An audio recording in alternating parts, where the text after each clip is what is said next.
Assalamualaikum warahmatullahi wabarakatuh. Halo bro, kali ini Bakal Pukis ingin menjawab 6 pertanyaan yang sering ditanyakan di kolom komentar.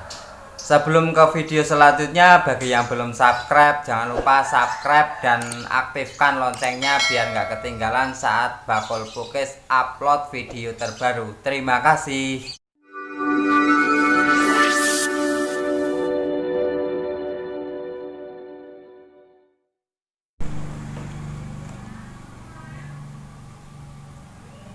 6 pertanyaan yang sering ditanyakan di kolom komentar. Yang pertama, Mas, kalau 1 kilogram tepung terigu itu jadi berapa kue pukis? Kue pukis ya Mas bro.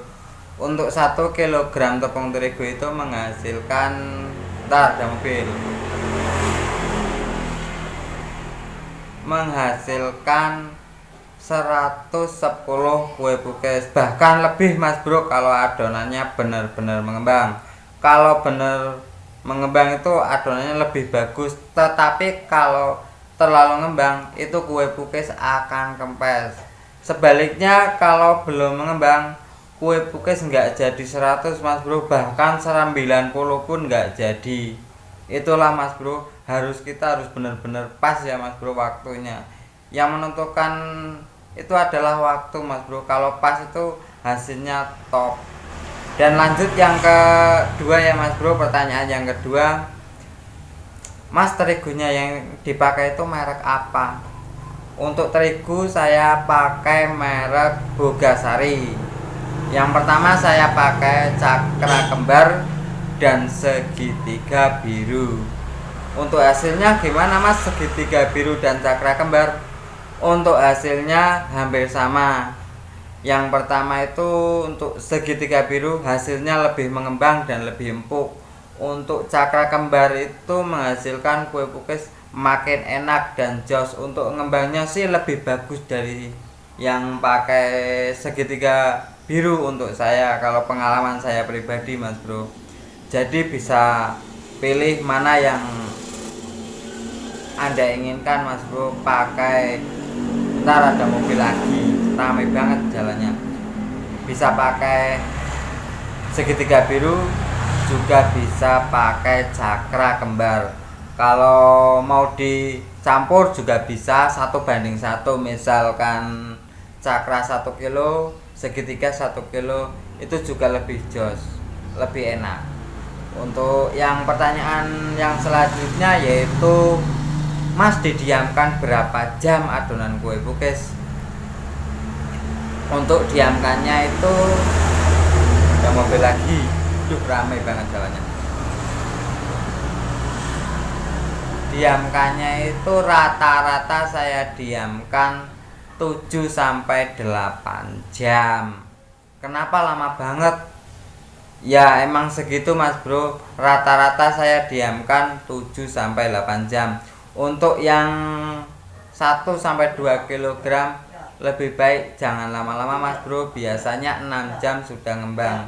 Kenapa kok lama ya Mas bro? Karena kalau bikin adonan kue pukis yang banyak, kalau 1 orang dan pakai 1 cetakan 1, itu memakan waktu yang lumayan lama Mas bro.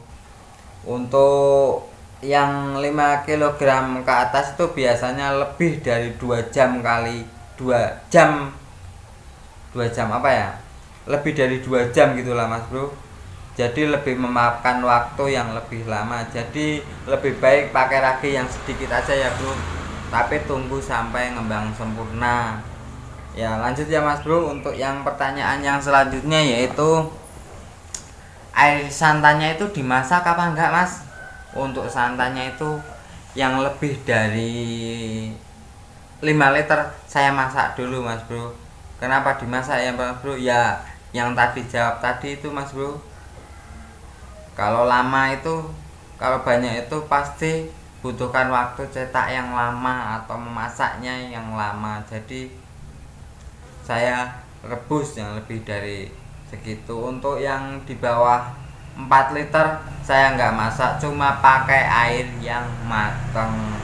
Begitu sudah jelas Mas bro. Kalau belum jelas bisa isi kolom komentar. Nanti saya akan jawab secepatnya.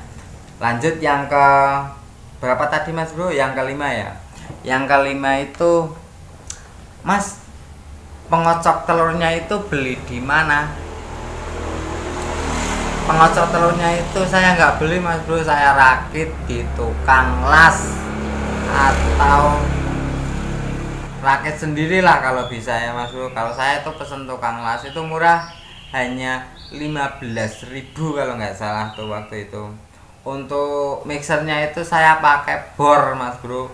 Untuk reviewnya sudah saya review, bor mesinnya itu merek modern, ada di video yang ini. Itu murah, harganya 300.000. Udah jelas kan Mas Bro ya. Dilanjut yang terakhir ya Mas Bro, yang keenam. Kalau buat cookies kok kenapa kok nggak pakai margarin atau mentega?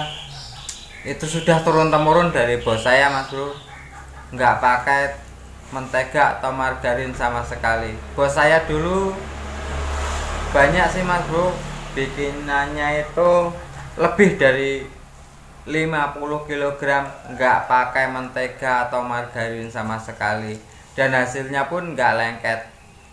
Kenapa nggak pakai itu Mas Bro? Itu hanya untuk olesan kue cookiesnya aja dulu. Itu pun sampai sekarang masih jos bosnya. Itulah 6 pertanyaan ya Mas Bro yang sering ditanyakan di kolom komentar. Sebelum komentar itu lebih baik cari Mas Bro, ada yang sudah bertanya atau belum. Biasanya sih saya udah jawab pertanyaan di kolom komentar. Sebelum tanya itu dilihat kolom komentarnya, jadi saya enggak biasanya saya udah jawab sebelumnya Anda bertanya, begitulah Mas Bro. Terima kasih sudah menonton videonya Bakul Cookies. Jangan lupa like, komen, dan subscribe, aktifkan loncengnya biar tahu notifikasi saat Bakul Cookies upload video terbaru. Sekian dulu. Wassalamualaikum warahmatullahi wabarakatuh.